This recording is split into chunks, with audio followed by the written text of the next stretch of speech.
Dear UIPM athletes, welcome to our next episode of our anti-doping podcast. And today we are covering two topics that athletes ask about all the time, but that are often misunderstood.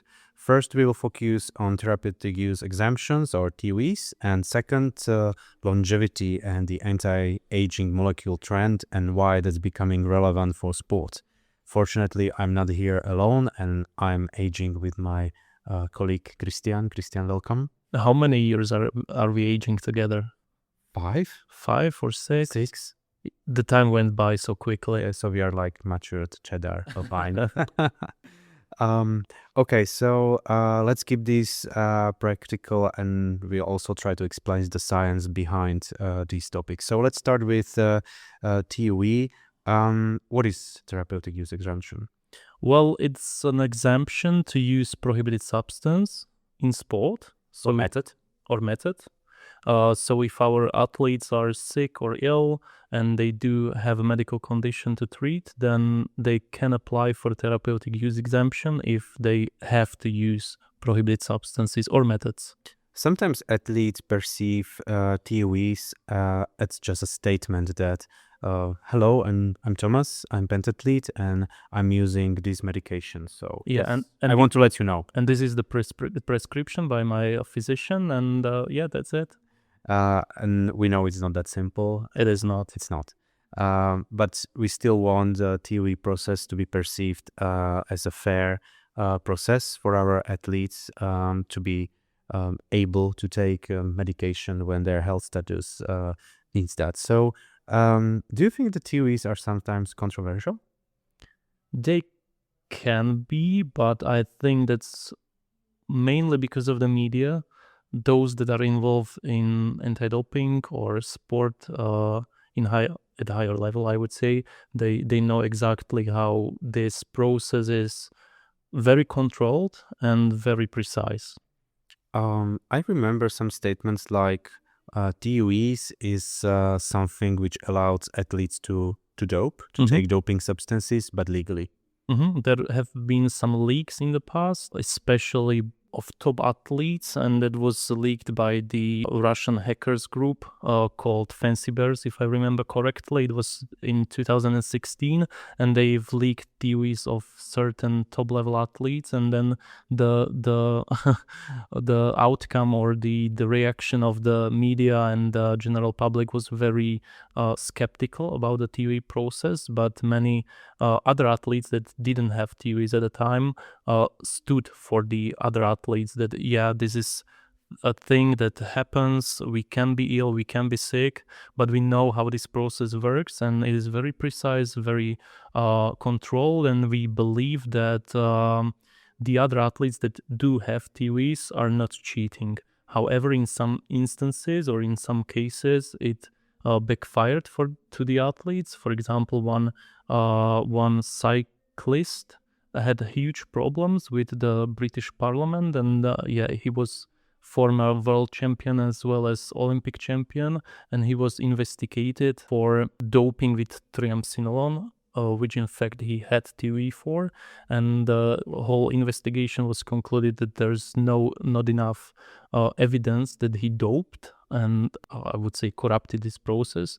However, the reputation of this athlete was hugely impacted. Do athletes need a TUE for every medication? No, not at all. And for which then it's needed?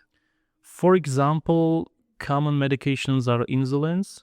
So if you are diabetic and you are taking insulin, this is something that is prohibited, and it is quite common in TUE processes, as well as, for example, ADHD medications when it comes to the substances that are prohibited in competition only. At the beginning, we've mentioned that athletes sometimes think that they only need to send us their prescription or just a statement that I'm taking a medication. And we know it's not that simple.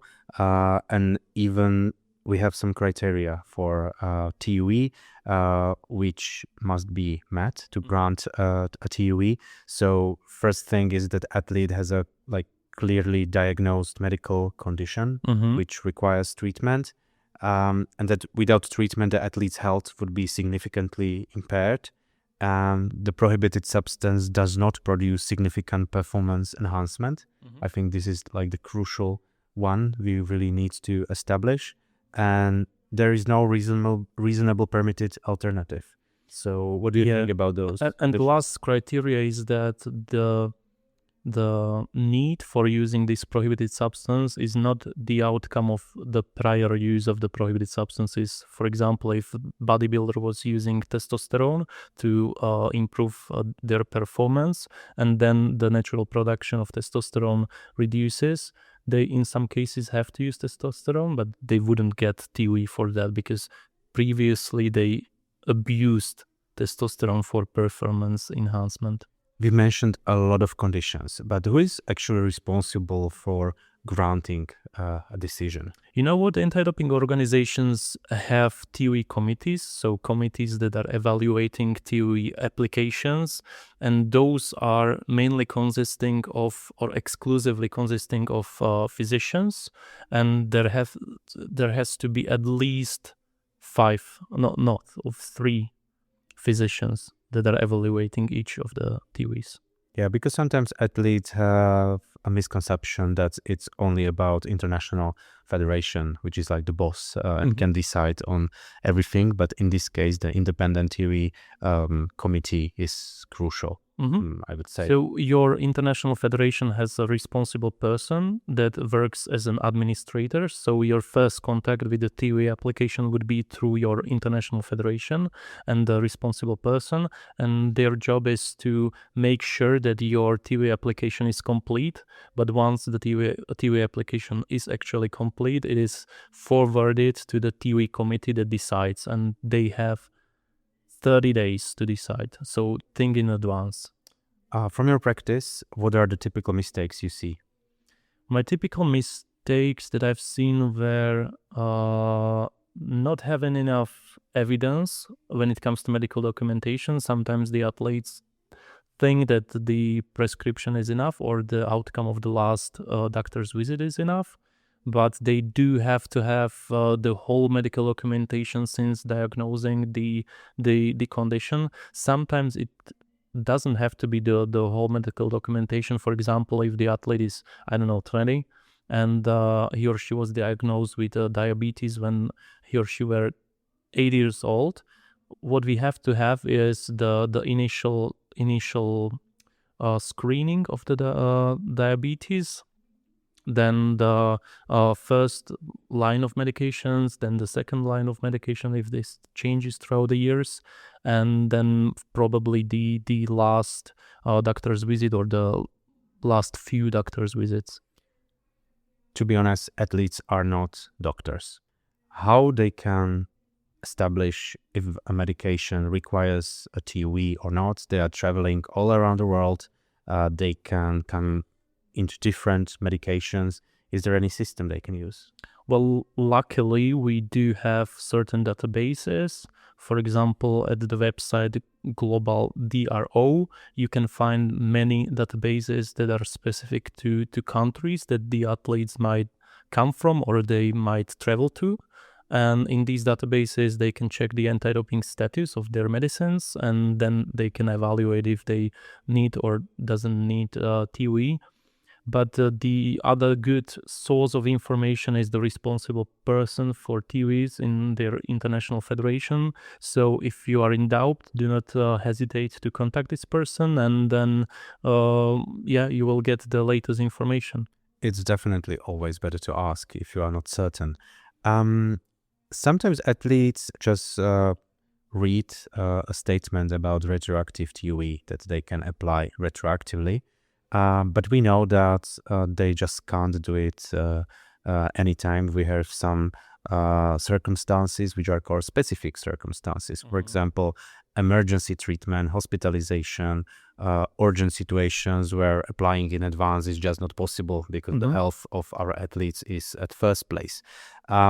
But how actually retroactive TUE works?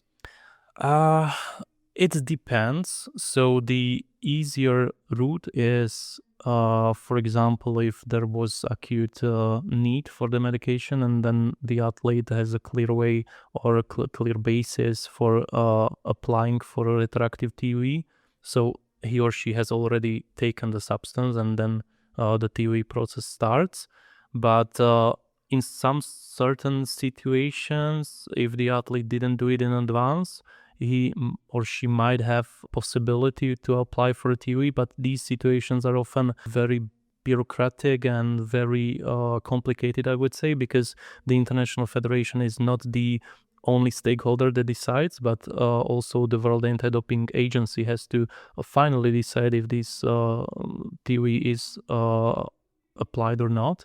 And this happened in my practice once, and I would say it was really unpleasant experience either for the ADO or the athlete. I think that at the end, TUE are quite efficient from my perspective, and I think that they should be perceived not as an advantage, but a responsibility. I think athletes with medical conditions, they should be treated properly, but should do it early and correctly.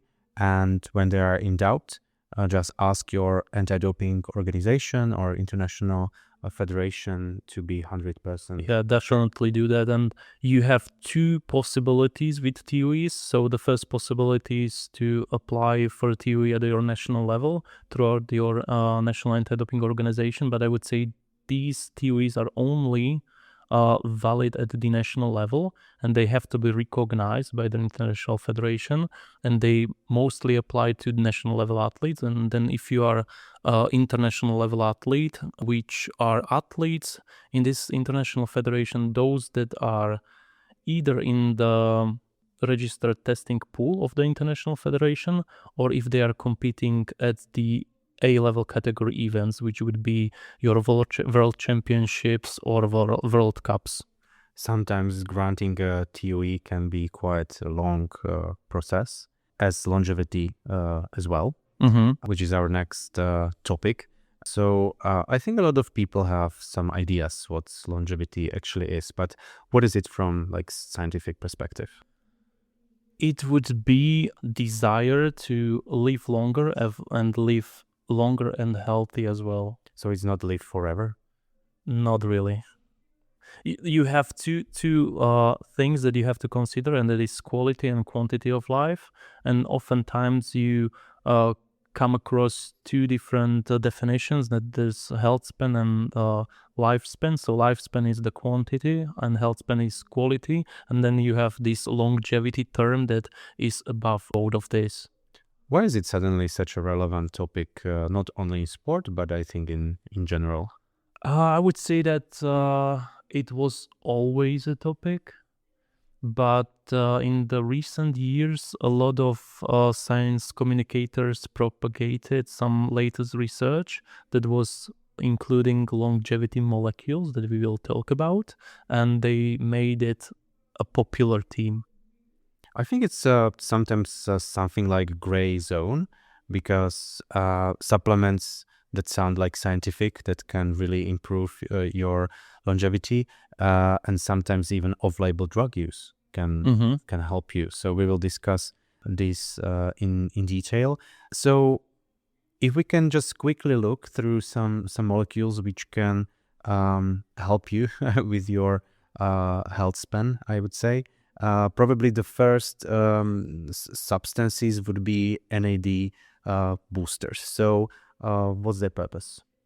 Well, the hypothesis is that as we age, our concentrations of NAD reduce, and it might be one of the factors that are responsible for aging. So what NAD actually is, it is a molecule that we have naturally in our body, and it consists of vitamin B3, then sugar and phosphate, so it carries a lot of energy in it, and it is responsible in our cells for energy production. So it is something that we need to function properly, and we know from research that as we age, the concentration of this molecule reduces. And is it like scientifically true that if you increase income of these NAD boosters, you gain this effect? We certainly hope so. We hope that by increasing the concentrations of NAD, we will eventually slow down aging, but the current state of the art is that we do not exactly know what is the outcome of such intervention. We do have a lot of information from preclinical studies, and we are certain that it to some extent works in model organisms, for example in mice, but then we do have a limited amount of clinical studies done on humans, which is quite natural because we live long, and these kind of interventions would take a lot of time. And that's it. We do have many information from the model organisms, but we are quite not sure when it comes to humans. Another molecule is resveratrol, and this molecule is connected to red wine, or to be specific, red grapes. So is it true that drinking red wine every evening is actually healthy because of resveratrol? Not really. You would have to drink a lot of wine, and that would have other detrimental effect. So it wouldn't be about benefits anymore. But I must say that in biochemistry, resveratrol is quite an iconic molecule, and it's linked to sirtuins. So what are sirtuins? These are defensive enzymes that we have, and they are linked to aging as well. We know that from preclinical studies, but again, when it comes to clinical studies, we're just not sure. Next molecule is spermidine, and I think the name of this molecule is a bit unfortunate, because this molecule actually comes from, let's say, plants or germinating plants. And the effect of this substance is linked to autophagy and cellular maintenance. So can it help us? Again, we do have quite robust evidence in model organisms that it should work, but when it comes to humans, we are quite not sure, and the evidence is, I would say, mixed, or at least I would say we do not have enough evidence to propagate using it. And also what is interesting is that in certain countries, especially in Europe, you cannot use synthetic spermidine, so very high concentration of this substance that is quite often used in preclinical studies, but you have to rely only on plant extracts. So certain plant extracts contain a lot of spermidine. For example, wheat germ extract is a special one, but we do not know how it impacts human longevity. Our next substance is quite interesting because it's a real medication for type 2 diabetes, and it's metformin, and is one of the most prescribed medication in the world, especially in regards of some metabolic syndromes. So using metformin off-label, longevity, what do you think? You know what, I wouldn't use anything off-label. When it comes to medicines, you have to use it as your doctor prescribes, but I would say metformin, when it comes to longevity molecules, is the most promising one, especially because it already is a medicine, and it has been a medicine for a long period. So we have a lot of data. We have a lot of data, and what has been found is that type 2 diabetic patients that are on this medicine live longer than non-diabetic people. So that's quite an interesting find. And what is currently done in USA is there is a study ongoing to show the FDA that aging is a treatable medical condition, and they're trying to find a connection or causal connection between taking metformin and living longer. So let's see what's going to happen in the future with this substance. You know what, but I wouldn't, we will see in the future, but I certainly wouldn't advise our athletes to use metformin off-label, because it can have adverse effects that might be detrimental to their performance. So very common adverse effects of metformin are reduced appetite, upset stomach, which you do not want during the competition or training. You never want that. Diarrhea as well. But what is interesting is that metformin causes loss of muscle that was calculated to at around 5%, which is not ideal for the athletes. And that's a lot. That's a lot. And still, aging is not like a disease which need to be treated. It's something we need That's to the deal with. goal of the researchers that are involved in longevity. They are trying to define aging as a disease, as a diagnosis, and they are trying to find a cure, but we are not there yet. And what about berberine? This is, I would say, metformin-like substance. It is a substance that tries to mimic the effects of metformin. But this one is supplement, right? This is supplement, yeah. And yeah, it is a supplement. So if it would be so effective, it would already be a medicine. So I wouldn't have high hopes for berberine. And it actually is also something that is quite new on the market, and you cannot use it synthetically.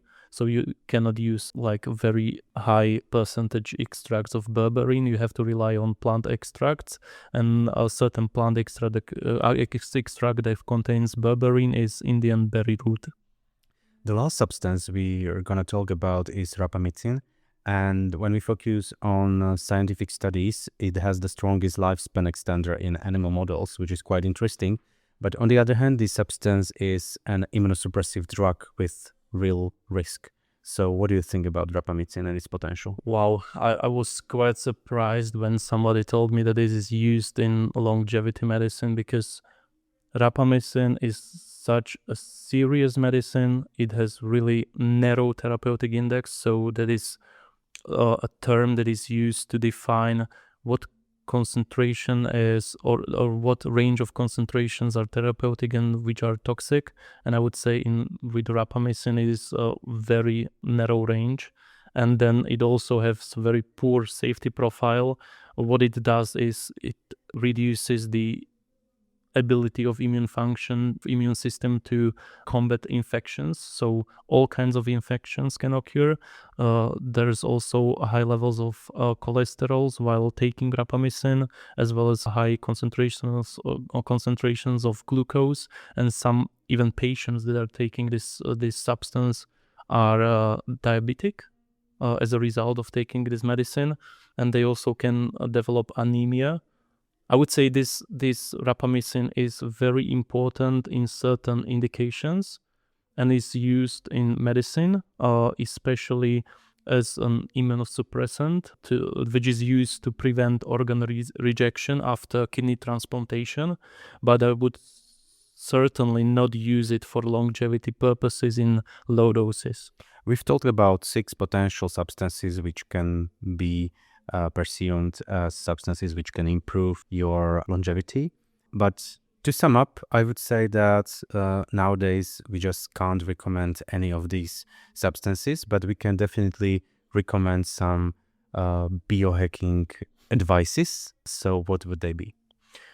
I will start probably with the first 3. That would be exercise, but our athletes are exercising regularly, so they are really a good starting point. Then you have sleep. So if you focus on good sleeping habits, you are very much doing something for your longevity.